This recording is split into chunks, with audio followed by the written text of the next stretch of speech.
sejam muito bem-vindos a mais uns vídeos sobre os BRICS.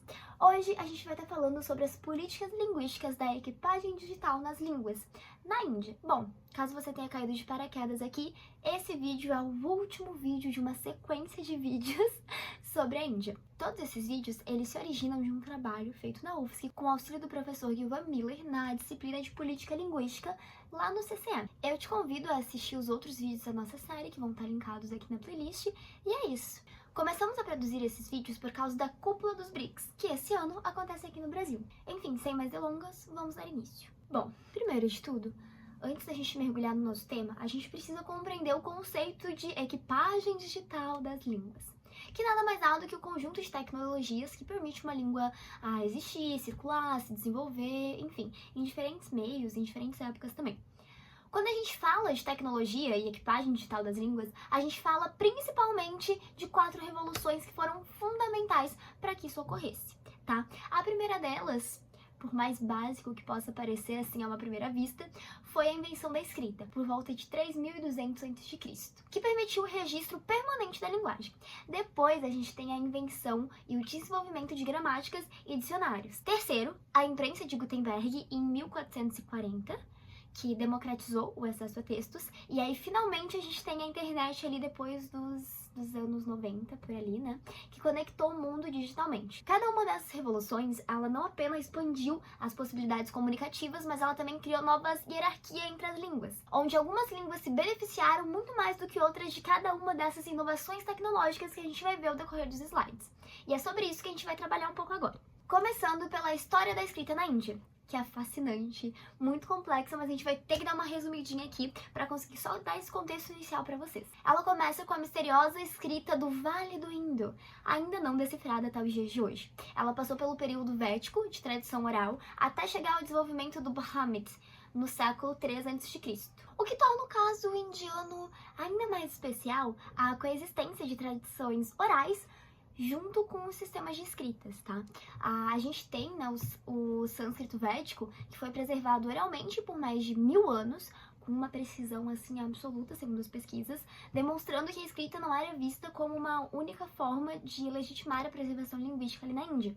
O desenvolvimento do Devanagari a partir do Brahmi criou um sistema de escrita que se tornou padrão para muitas línguas. A gente percebe que as diferentes escritas da Índia, como Tamil e Bengali, por exemplo, elas evoluíram de formas a atender necessidades específicas de diferentes comunidades linguísticas.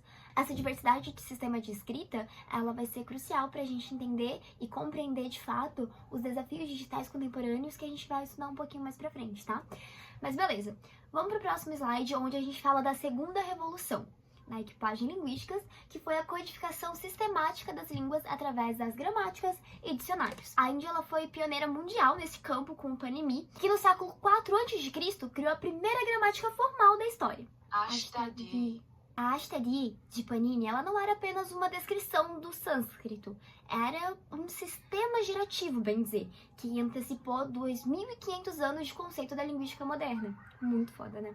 Enfim, ela tinha 3.959 regras, chamadas de sutras, que podiam gerar infinitas expressões na língua.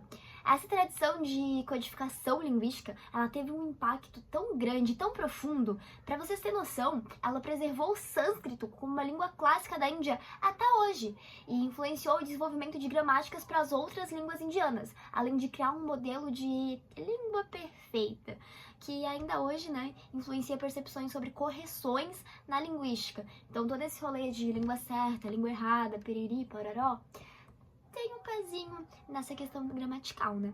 E aí a gente tem um ponto muito interessante sobre o sânscrito também, que esse material, essa gramática que eu trouxe aqui pra vocês, né? Inclusive essa fotinho que tem aqui no nosso slide, essa foto em vermelha com uma qualidade péssima, foi a única foto, né, que eu achei dessa gramática, né, do Panini, que, cara, basicamente ela foi tão precisa e cumpriu tão bem o seu papel, né, que é o papel de uma gramática, a frear as mudanças da língua, ajuda as outras pessoas a aprenderem a língua, essas coisas do gênero, ela cumpriu tão bem esse papel que o sânscrito, mesmo depois de, milênios, ele até hoje é praticamente inalterado. Quando a gente passa para o próximo slide, a gente fala aí sobre a terceira revolução, a imprensa de Gutenberg. Atualmente a gente chama de prensa, assim, no dito popular, no dia a dia, mas o termo, né, quando a gente encontra, quando a gente vai pesquisar, geralmente é chamado de imprensa. Ela transformou radicalmente a relação entre as línguas e a sociedade. Os números aqui, eles são, tipo assim, assustadores. Antes da imprensa, a gente levava 6 meses para fazer a cópia de um único livro. E aí, depois disso, a gente conseguia fazer 200 cópias por dia. Enfim, essa revolução, ela democratizou o conhecimento, o acesso ao conhecimento, mas querendo ou não, ela também criou novas hierarquias. Línguas que conseguiram se adaptar à produção da imprensa ganharam vantagens enormes, né, como a padronização ortográfica, ampliação de vocabulário técnico e, querendo ou não, grande prestígio social. O gráfico que a gente tem aqui nessa imagem, no slide, ele mostra o crescimento exponencial da produção de livros entre 1450 e 1600. Essa explosão bibliográfica, a gente vai ver até mais pra frente, que ela, de forma alguma, beneficiou todas as línguas igualmente. Línguas que estavam mais estabelecidas acabaram tomando aí a frente. E aí, a gente vê que esse padrão de vantagem que surgiu lá na imprensa, ele vai se acumular e vai se repetir na área digital. Quando a gente fala da chegada da imprensa na Índia, especificamente, a gente começa citando a data de 1556, que ilustra perfeitamente como tecnologias aparentemente neutras carregam todo esse agendamento político, toda essa carga política.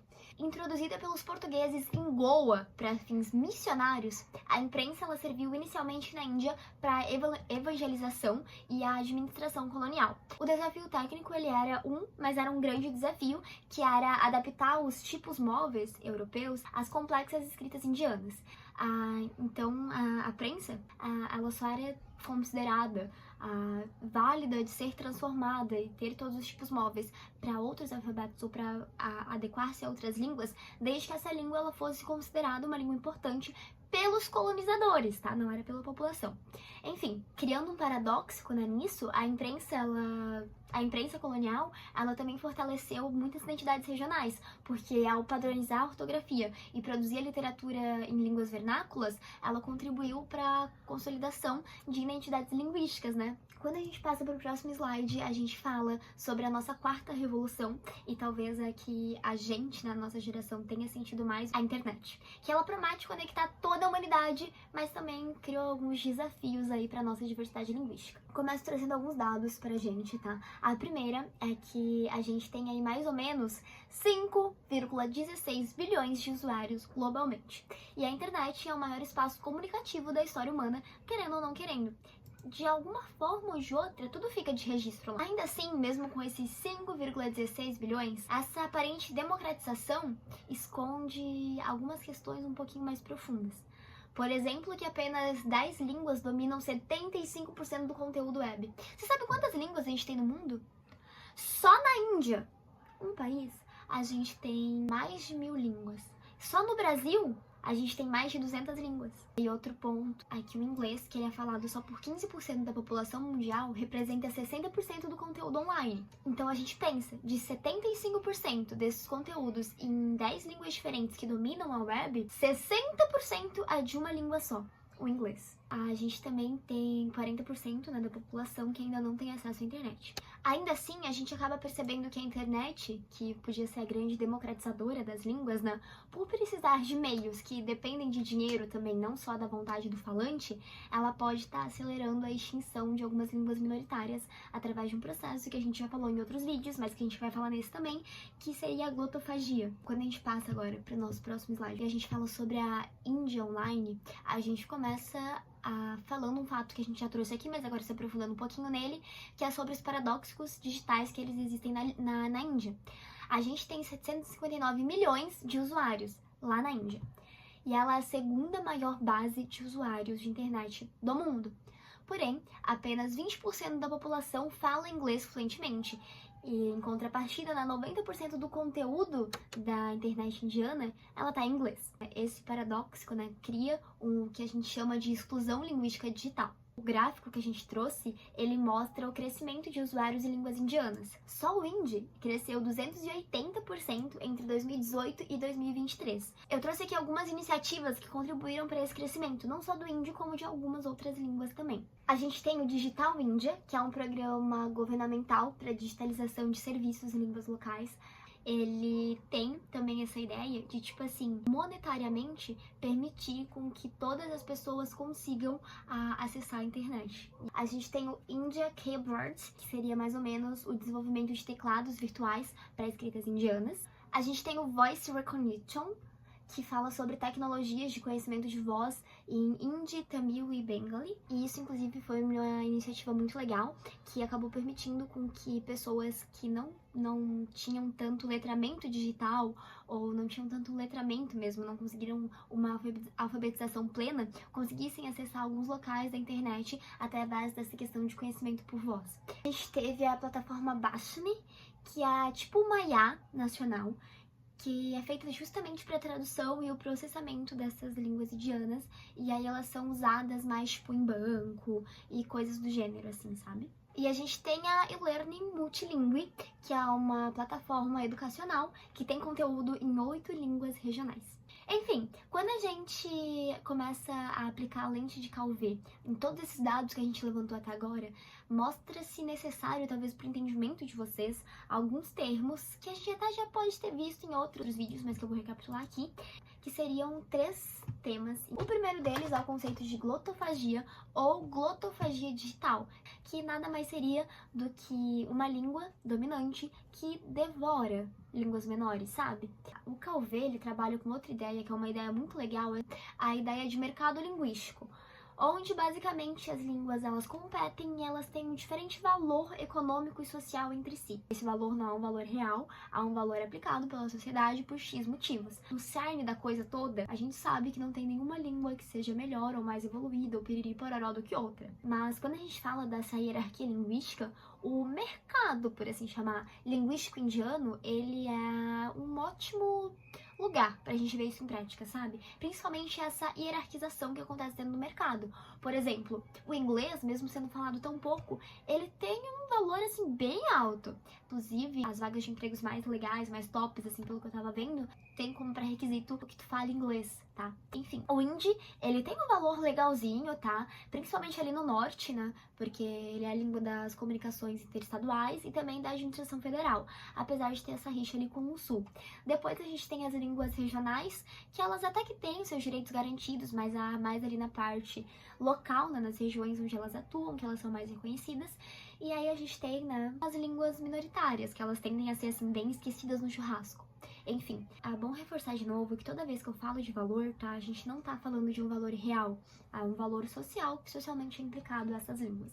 A gente pode trazer como um pilar fundamental aqui a contradição entre política in vitro e política in vivo, quando a gente fala desse rolê do Calvé. Porque enquanto a Constituição ela promove o multilinguismo, as práticas sociais elas acabam favorecendo pra caraca o inglês e o hindi, e aí elas criam essa glotofagia que a gente comentou lá no começo desse tópico. Outro fator bem legal de se reparar e de pensar é sobre como todas essas tecnologias elas transformam absurdamente as línguas, por isso que elas são chamadas de tecnologias, né? Cada uma dessas 4 revoluções, ela criou, de certa forma, as suas hierarquias linguísticas. A escrita, ela privilegiou línguas que adentraram a esse sistema e criaram sistemas de escritas sobre as línguas que eram faladas e tinham suas tradições propriamente ditas orais. Enquanto as gramáticas, elas estabeleceram esses padrões de correção, de freamento da língua, facilitaram no ensinamento e na aprendizagem dessas línguas, né?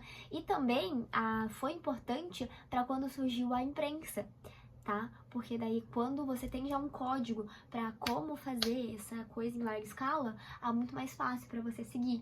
E a imprensa, né, por sua vez, ela favoreceu então essas línguas com maior produção editorial, então línguas onde tinham mais falantes ou mais falantes com posses, né, que conseguiam entrar para a faculdade ou conseguiam ter dinheiro para comprar livros. E aí a internet ela privilegia hoje, né, as línguas que têm um maior suporte técnico e conteúdo digital. Na Índia a gente vê isso muito claro, porque a gente tem os teclados em Devanagari, por exemplo, que vão influenciar diretamente o uso do Hindi online. Um exemplo disso, sei lá, as assistentes virtuais Hindi e inglês, que vão acabar moldando preferências linguísticas das novas gerações. Tudo isso pra gente mostrar que nada vai ser neutro. E é assim que a gente termina o último vídeo da nossa saga. Foi um prazer ter vocês aqui comigo. Essas são as minhas referências. Se vocês quiserem consultar, adentrar um pouco mais a fundo aí na Índia, tá aí um começo pra vocês. Foi um prazer ter tido vocês aqui durante todos esses caminhos e a gente se vê, quem sabe, numa próxima, né? Tchau, tchau!